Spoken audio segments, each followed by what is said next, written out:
दान। नौवा पर चढ़ के जाई हैं गे करी हैं साधु बाबा के दान। 5 गो नारियर फोड़ेंगे करी हैं पानी जी के दान। गले ओढ़नी ली हा पीला रे गमछी ली हा, लाले ओढ़नी ली हा पीला रे गमछी ली हा। अगले ली हा माला पारा साथ छाउड़े कि चला जाई है महाकुंभ के मेला छाउड़ी।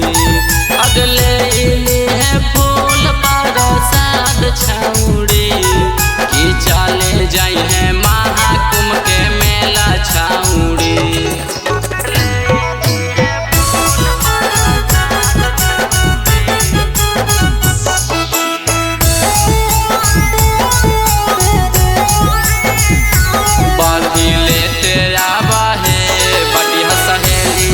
के साथ